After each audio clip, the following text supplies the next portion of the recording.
Alors, le Zohar de ce matin, Hashem, Nouna Ishmat, Aisha, Suzanne Saada, Bat Sultana. Il dit ici, Vayelech Ish mi Bet Levi, Vayikach et Bat Levi. Alors, la paracha un peu, après on va arriver au Zohar. Qu'est-ce qui est arrivé dans la paracha? Un homme de la tribu de Lévi est parti, et il a pris une femme de la tribu de Lévi. Qui est cet homme? De qui on parle? Qui on parle? Alors, la Gemara nous dit, on parle de Amram, le père de Moshe Rabbeinu. On parle de Yochevet, il a pris la fille de Bat Levi. Il a pris la fille de la maison de Lévi, c'était Yochevet, la mère de Moshe Rabbeinu. Qu'est-ce qui est arrivé au juste? C'était juste après le décret, le pharaon, il a dit, tout bébé garçon, il faut le prendre, il faut le jeter dans le Nil. Alors, tu sais combien de milliers de bébés ils ont jeté dans l'eau, ils les ont noyés. Une femme, la pauvre, elle portait un bébé 9 mois. Dès qu'elle accouche, la pauvre, dès qu'elle accouche, elle a le bébé dans les mains, les policiers égyptiens étaient déjà à la porte.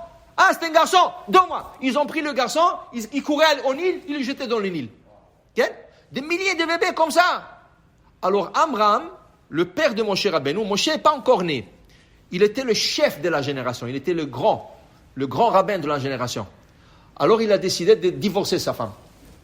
Il a dit, pas besoin d'avoir des enfants, quoi faire? Ils vont venir, ils vont prendre les enfants, ils vont les jeter en île, pas besoin. Il a dit à sa femme, je t'aime et tout, mais écoute, on ne peut pas avoir des enfants dans cette période difficile.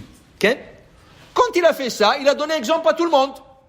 Alors il dit, si lui il a divorcé sa femme, il ne peut pas. Alors tout le monde a divorcé leur femme, tous les hommes divorcé leur femme. Il avait une fille, il avait 6 ans.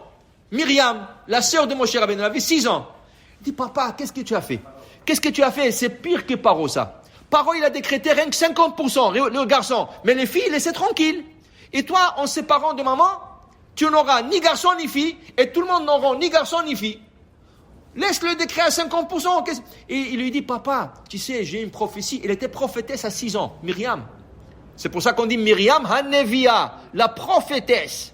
À 6 ans, elle était prophétesse déjà. Elle dit à son père, papa, j'ai une prophétie, que tu vas retourner avec maman, et vous allez avoir un bébé qui va sauver tout l'armée Israël. Elle dit, ah oui? Ok. Il a repris. Et là commence le verset. Vayelech ish mi bet Levi. Et un homme de la maison de Lévi est parti, et il a pris la fille de Lévi. Pourquoi on ne dit pas Vayelech Amram? Dis son nom. Vayelech Amram, Vayikach et Yochevet. Il s'appelait Yochevet, il lui s'appelait Amram. Non. Parce qu'ils vont avoir Moshe Rabbeinu. Et pour que tu ne dises pas, parce que lui, il était le chef de la génération, c'est pour ça qu'il a eu Moshe Rabbeinu. La Torah, justement, ne veut pas dire son nom pour dire que n'importe qui peut avoir un Moshe Rabbeinu. Combien de tzadikim il y a? Est-ce que leur père c'était Amram? Non. Des fois, des gens simples, ils ont eu de grands tzadikim. Alors, la Torah dit, il est parti cet homme, il a pris cette femme, ils sont mariés. Et là, Moshe Rabbeinu. Et là, il y a un miracle. Il est né, Moshe Rabbeinu, prématuré. 6 mois et quelques jours. 4-5 jours.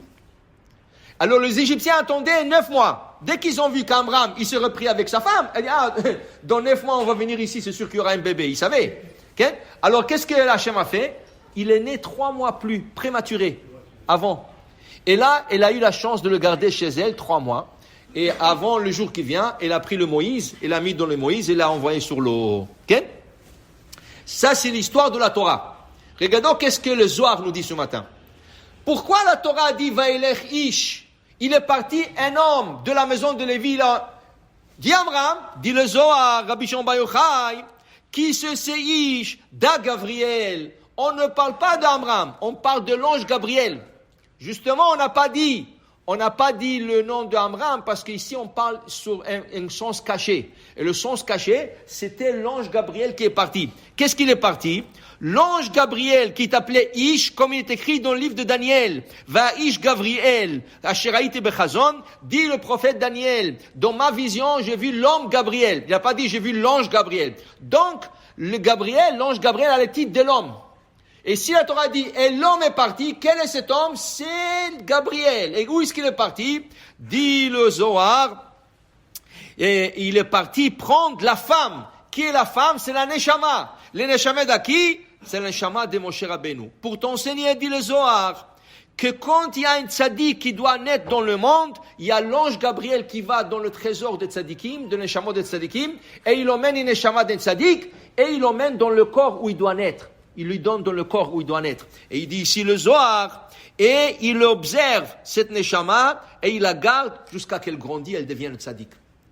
Donc, ici, on parle sur un sens métaphorique.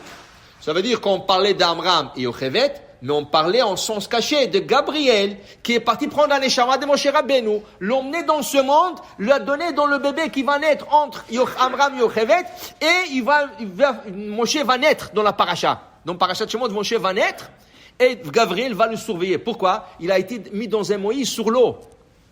Et le Moïse peut se renverser, il peut se noyer. Qui c'est qui le garde? Oui, sa sœur regarde de loin, mais aussi Gabriel est en train de garder que rien lui arrive, que personne ne le touche, jusqu'à que la fille du pharaon elle va venir, elle va le prendre chez elle au palais, et c'est là que l'histoire va commencer à rouler. Moshe va grandir, il va sortir, il va aider au peuple juif. Alors pour te dire que dans chaque verset, il y a le sens simple et le sens caché derrière le verset. Baruch Adonai le'olam, Amen ve Amen.